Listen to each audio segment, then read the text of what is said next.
Galapagos. As what Robert said, we're going to see this museum. Darwin Research Center. Research Center.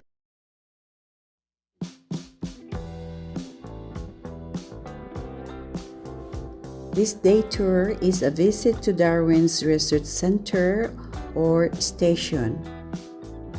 It is located at the Puerto Ayora on Santa Cruz Island. And what is the significance of the Darwin's Research Center? Well, the center was named after Darwin, so therefore, who is Darwin? Darwin is a famous English naturalist and biologist and also ecologist. And he is best known for his contribution to the science of evolution. So what is the science of evolution? The Darwin's theory of evolution. The Darwin's theory of evolution is declared that species at extinction is based on the ability of the species to meet the changing requirements of their natural habitat. If they fail to evolve or to adapt, the species extinct, they died and vanished.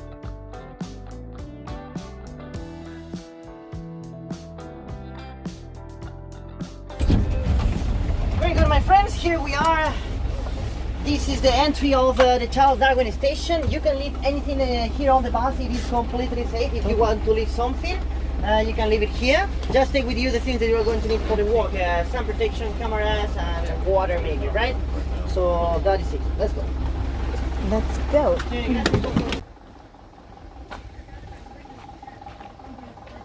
Hola, hola. Hola, Welcome, bienvenido. Is it correct?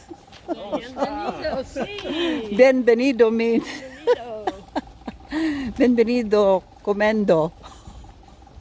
I don't know what I'm talking about. How often do you have to recharge your battery?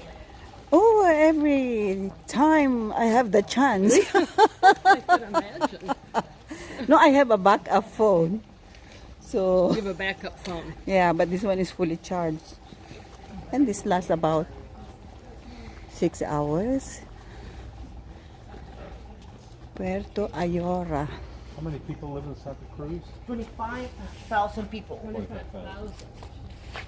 So it's the largest city in the whole Galapagos? Exactly. This is the largest population of human beings. And what do most of them do? Tourism? Yes, the main activity for Galapagos is tourism. People work in tourism in a way or in another. Even They here. are, yes, chefs. They cook food for all the visitors, working like bartenders or in the restaurants. They have hotels by their own and family, so they clean in the hotels. To administrate this, also like hotel managers. That many people working like drivers, also the taxis, buses, dinghies. Also, then we have the rangers that they are working for the national park, but in a way or in another also for tourism, right? And the naturalists, we do also, of course, work in tourism. So my friends, welcome officially to Puerto Ayora. You have seen the entire island from the north into the south. So very interesting things, right? People walking there, a guy riding a horse with a couple of dogs. This is what Galapagos was also in the past. It's interesting to see all of that because now you have the entire picture of this place, my friends, how it works. Not just the pristine areas, but also the people living here in the Galapagos Islands. This is the map of the Puerto Ayora. 25,000 locals living on this place, the largest population of human beings on the Galapagos Islands. So yes, we are now in Charles Darwin Station, that is right here. Here you are, the cemetery, and we are going to be walking all this way inside of Charles Darwin. It's not allowed to do it with a bus, so it's going to be around 15 minutes to get into the facilities, okay? So let's start. It's iguana on the road. Then another one here.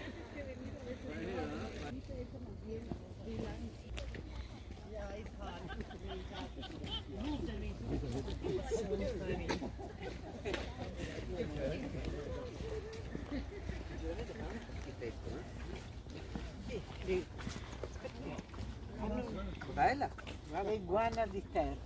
Another one here. Evelyn. Look at that. It's grow bigger and bigger every time.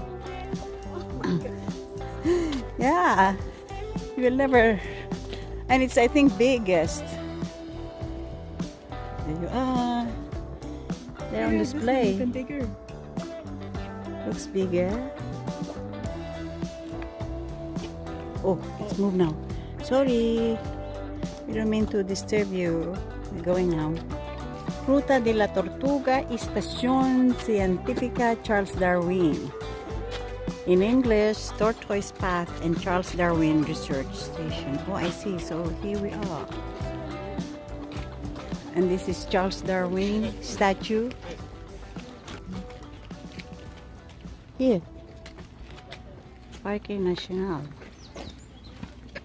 No, We start here in San Cristobal Island, Puerto Moreno. We visit Interpretation Center. Later on, we came in Gardner Bay in the morning, Española Island, and Espinosa Point in the afternoon. We move into Floriana. We go Post Office Bay and Cormorant Point in Floriana, and then yesterday night we travel all this way up into the area of Baltra. We take the bus and we travel all this way into the south of Santa Cruz. Now we are here in Puerto, Ayora, and we will go into in the afternoon to the highlands to visit El Chato Reserve.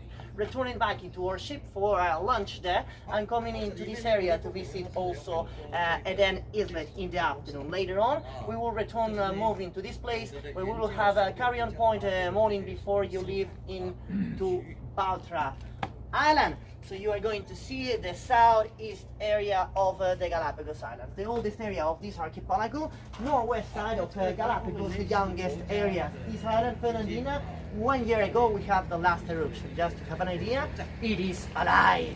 Now that we are here all together, let me tell that this is the entry of the Galapagos, the Charles Darwin Station. So this is the original sign. Have been here from the real beginning. We just clean it, repair it, put some paint on it from 1959. Okay, 1959 is when the Galapagos National Park was built, and this is the same year where the Galapagos, the Charles Darwin tried to also build their facilities. They start 1 year after the national park start, 1960. So this is one of the main, maybe the most important organization, private organization working on the Galapagos Islands on conservation programs. We have many different kind of programs. When we are coming here, you see a wildlife area. We have also areas from plants, flora, different kind of programs. 2050 there. We do have also insects areas for also help these kind of animals, this kind of insects that we have on the islands. Different kinds of programs for iguanas, from birds, finches, every single thing that we have discovered on the Galapagos Islands, and we know that they need help about a human process in the past break the balance. We are now helping them here on this organization. So it's to be here and see everything, you will spend 5 hours. So as we do not have this, I'm going to show you the main attraction from this Charles Darwin Station. That is going to be the giant tortoises of the Galapagos Islands. The icon of this place, you know now, that is the one that gives the name to the islands. Remember yesterday, Galopin, Galopar, Galapagos. So it's the one that gives the name to the islands, but also the icon of the Galapagos National Park. Okay? So we're going to be there, going inside of these. You will see all these facilities around, so you to understand also all these different kind of programs that we do have about all the different things of the islands. For example, the flora that you will see here is just endemic from the Galapagos Islands, to show the local community how it's possible to have beautiful gardens with just the local and the endemic plants, without to have all these different colors of the flowers crazy that break the balance on this place. So all these flowers and things that we are going to see around, beautiful gardens that the Galapagos National Park built to teach the community and also the visitors to see how it's possible, yes, to continue having flowers and that, but with the original ones from this place. So this is the Charles Darwin Station, my friends. Okay, beautiful. Let's start walking inside now. To see the tortoises there, baby ones, baby tortoises here, and later on we also see the long-tailed tortoise. Okay? So these are babies. These are babies? They're giant already. So what is adult one. Ah, that's the baby, and this is the adult.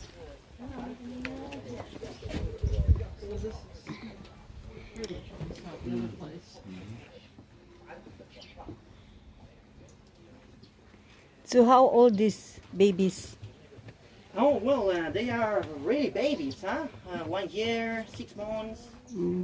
They hatch for a size of a donut. So this is interesting. Then they grow About, there. Reptiles, my friends. Some of you have already heard a little bit about tortoises, but in this way you will remember it, right? What is happening? We do have the chances. We do have the chances to understand that the reptiles do not have sexual chromosomes. Okay, every single egg is going to be the same as the other. Will make the difference on reptiles and between male or female, the temperature of the weather. High temperatures females, low temperatures males. Just 45 Celsius degree, half of a Celsius degree will be the difference between one and the other. So all reptiles or just turtles? all reptiles, all the reptiles in the planet, they do not have sexual chromosomes. So as these tortoises in Galapagos, also the same, they dig a hole in the lowlands where they are able to leave the eggs there, normally 100 eggs per season. The chances in that way also to be able, when they hatch by their own, they do not have a social behavior or parental care there. So allows them in that way for the tortoises hatch, yes, by their own on the lowlands. Very hard life for them at the beginning of their process, and later on the chances also to go up into the highlands when they do have sexual mature. So in ecology it's called K strategy. What reptiles do, have many kids, do not care about them, but maybe 1 or 2 became adults. The opposite as mammals, right? Mammals, what they do is having 1 or 2 kids, but they do care about them, so they grow and also became adults on that way. So it's very interesting that in this place we do have the species of every single island of Galapagos archipelago. It's the only place in the entire Galapagos where you can see the 11 different species of Galapagos. On these cages you can see the name of the island, Santiago, Santa Cruz, Floriana on that corner. So are different species of different islands located all together in the same place to help them today grow enough to be able to reintroduce them on the wild when they are not more vulnerable from introducing species like rats and that will kill them when they are very small. We are having a lot of success. We are reintroducing them on the wild. Most of the islands do have already the population good and healthy today, allowed us to understand that yes, is the chances for us to do something about. If we work hard, we waste our time or energy on that, we are doing good on the islands, and this is very happy for us because in just 70 years of programs we are having the chances to see the results of our work. But let me tell, most of the work that we are doing on the Galapagos Islands is a work or fate. We are not going to see what we are going to do. For example, what I am doing on the islands, most of the works that we are doing here, I am not going to see the results of this. My grandchildren maybe will do. So it's the chances for that to understand that yes, it is a work or fate what we are doing here on the islands. Different islands, different shapes of the shells. Why? We do have islands that have highlands. So the highlands, you see a lot of vegetation there. They don't need to rise the neck. It is not desert area. There is not cacti there. So this is a dome shape on the shell. They just need to eat the vegetation that have in the ground. But we do have islands that do not have highlands, like Española. Remember that completely island do not have elevation. So it's just a desert there where the tortoises do need to hide the neck to be able to eat it there. That will look be at all the difference. babies here do not have this. So I wonder if there are any Species, babies here that different have species. Yes, as I am saying, depends where the island where they come from. They right? adapt. The adaptation is it like that? Yeah. And this one is not the same as in the sea that we saw yesterday. Exactly, it is not the same. It is a completely different species. Different species. Marine turtles and land tortoises. It is also different in the name. Marine turtle and land tortoises. The marine, you cannot take them out and live like that. In the ground, yes, we cannot. Yeah. And this one, they won't live in the sea. Exactly, also, this will not be able to swim. This is a completely different species. Yeah? People used to think that they are kind of similar, but completely different animals. There are more here. Oh my God. easy, yeah? 躲起来之后，你看，对啊，整个都是保护的。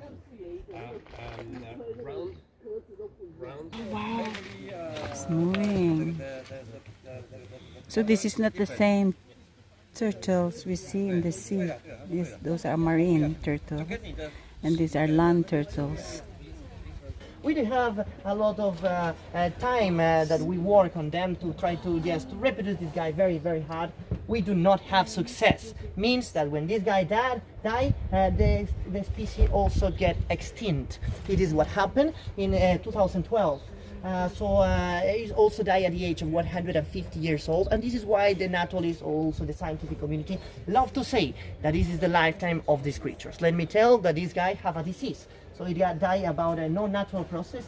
He died about a disease. I will explain this also about in the afternoon. So for me, it's going to be, no one can tell the lifetime of this creature in a scientific way, because we are just starting with the studies in 1960s, right? So it's like 70 years of studies. It's nothing to understand how they work.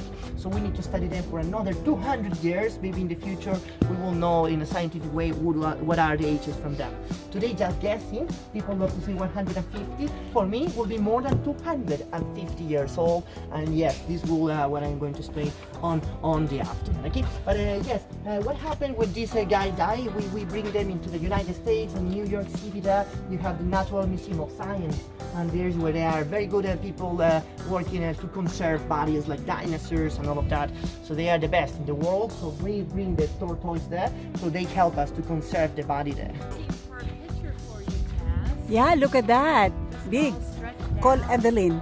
He will love this. Evelyn, come here and take a picture. Okay, my friends. So I want to tell what is happening, what is going on over this corner. I told you that this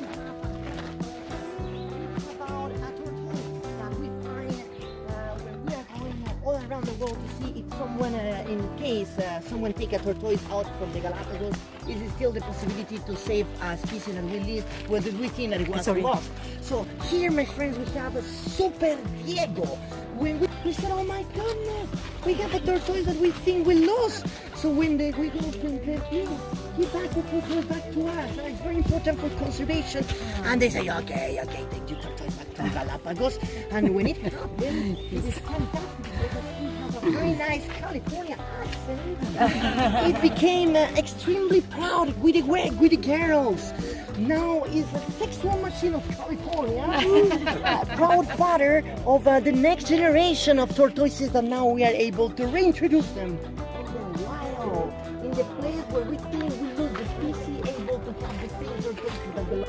Alright, thank you. My video ends here, and please subscribe if you haven't subscribed yet. Like, comment, and share. God bless. Thank you. Bye for now, and I love you.